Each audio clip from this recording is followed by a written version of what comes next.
publicly published false claims that he had sex with prostitutes. And then there's our favorite, Lindsay Lohan. Yep, tossed behind bars yet again after failing a drug test, only to be set free hours later. Joining me now to talk about it, defense attorney, former prosecutor Joey Jackson, and trial attorney Vikki Ziegler. Good to see you both. You know, every time I see a public figure file a defamation lawsuit, I say, good luck. You're a public figure, so there's a higher burden of proof. You have to prove actual malice, which, Vikki, means? Right. Actually, that they intended to actually harm this person's reputation. They knowingly produced a false statement. How do you prove that? Almost ridiculously impossible to do, Right. especially when you are a public figure, a celebrity. And you know what? It never works, It Joey. can work, Greg. It can work. How many cases have actually been proven, and how many can you prove damages? Very difficult, Carol Burnett unquantifiable. was like the only one I really ever remember. I think that was, right? Vikki raised a great point as usual. But look, here's the point. New York Times versus Sullivan, right? Yeah. Oh, yeah. What's the standard? Knowledge of falsity Right. or reckless disregard as to the truth. What do we have here, Greg? We have this madame who is a convicted felon who happens to be running for governor, who is now spewing this nonsense about he had a threesome with people that she employed, okay? So that in and of itself, Greg, makes it suspect, and we have to hold the media to some standard. All right, Let wait them a minute. check their facts for crying out loud. First of all, truth is a try. defense, Yes, so it there's is. that. And second of all, you have to prove that his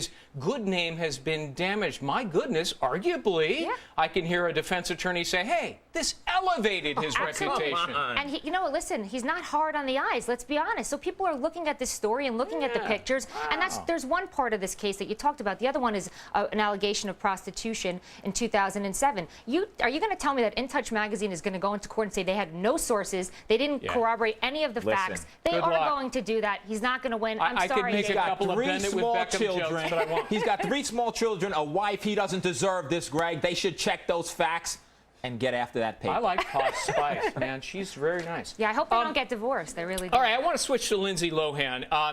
So Judge Eldon Fox says, hey, you violated the terms of your probation. You tested positive for drugs and alcohol. You're going behind bars for the next month till the next hearing.